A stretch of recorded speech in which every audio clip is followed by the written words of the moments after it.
Hey everyone, welcome back to LC Drone Solutions. My name is Lamir Carter. Today we are looking at a YouTube video from the channel Arizona's Family 3 TV CBS 5.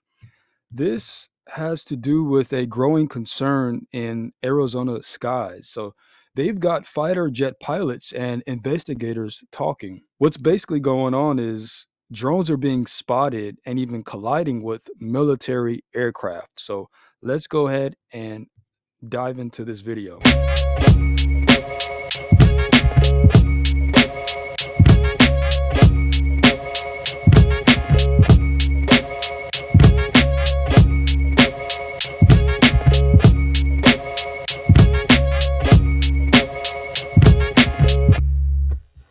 All right. So fighter jet pilots in Arizona are reporting an unusual surge in drone activity. And it's not your typical low altitude drones, they're not flying below 400 feet. These drones are flying as high as 14,000 feet AGL. So, and they'll talk about it in the video that we'll watch right now. So that's, of course, that's far beyond the FAA's 400-foot altitude limit for both recreational and commercial pilots. All right, so without further ado, let's go ahead and watch this The video. FAA limits recreational drones to 400 feet off the ground. These drones are flying at up to 14,000 feet in the air. So these flights are illegal, but so far none of them has resulted in an arrest.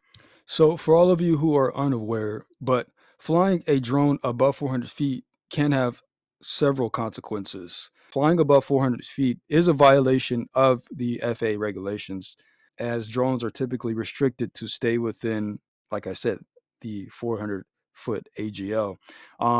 If you're caught flying above that altitude, above 400 feet, you could face fines or legal actions from the FAA.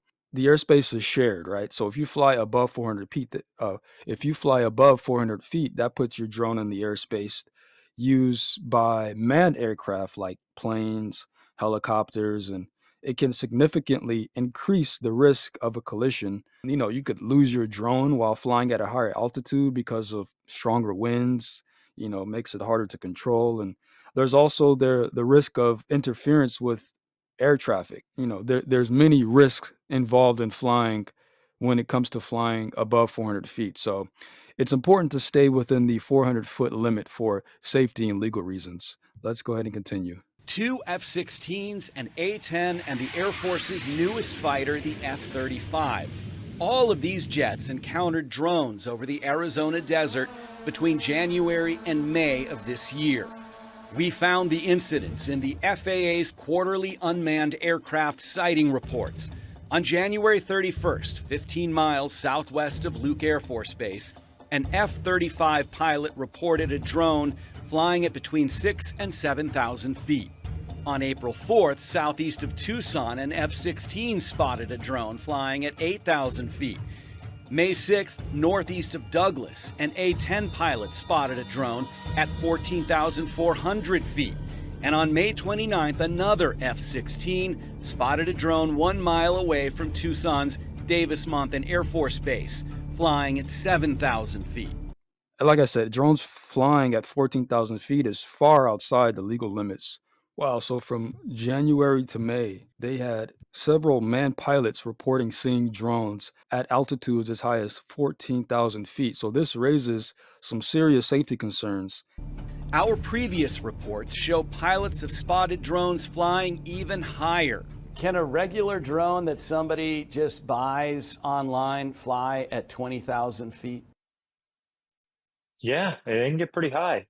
Alan Evans is the CEO of Unusual Machines, a company that builds components for drones here in the United States. I'd like to know who's operating them. They're not being operated legally, and you kind of got to ask yourself, who might be doing this?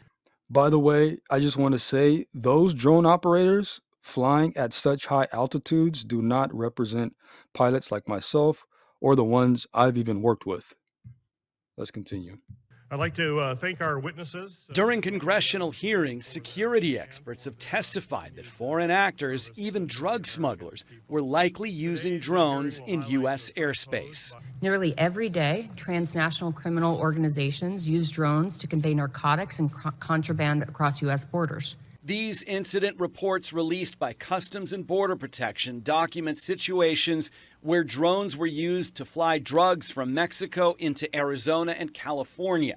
So the issue with drug smugglers using drones to transport drugs from Mexico to California, I mean, besides the obvious fact that they're using drones to transport drugs, is that, lawmakers and these groups, they're going to up the use of anti-drone technology. Now it's justified, right? There's going to be implications of widespread drone monitoring and counter drone systems for civilians or it's I think this is going to get worse before it gets better. But those drones were flying low to the ground, not high in the sky near military aircraft. From 2022 to early 2023, fighter pilots spotted drones south and southwest of Luke Air Force Base 22 times. Some of those incidents took place over the Barry Goldwater Range, which is closed off to most civilians. In one incident, a drone collided with an F-16. In others, the pilots were flying F-35s, the most technologically advanced fighters in the world, according to a pilot who spoke to us earlier this year. It's the leading edge of our combat capability in America. It'll always be at the forefront of any conflict we have for decades to come.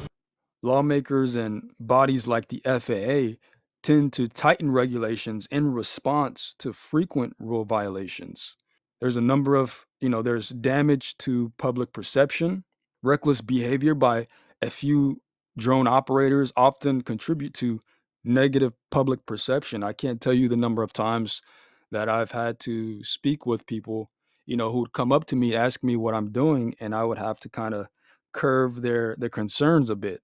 Yeah, if this keeps up, I can see this leading to an expansion of the no-fly zones or more restricted areas. So this is going to make it more difficult for pilots, not just one or two, not just the bad guys, but all of us.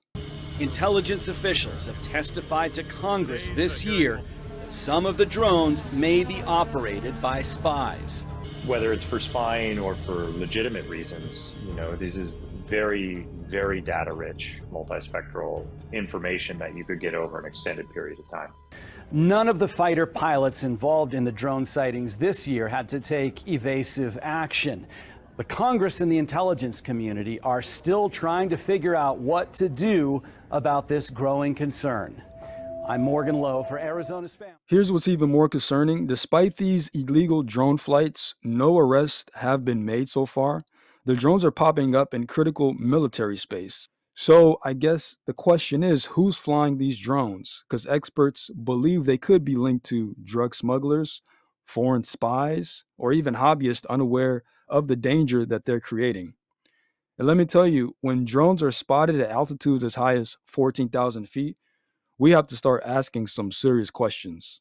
And it's also a reminder to all operators, know the laws and be aware of where and how high you're flying. Not only can illegal flights lead to fines, but they can also endanger lives, both in the air and on the ground.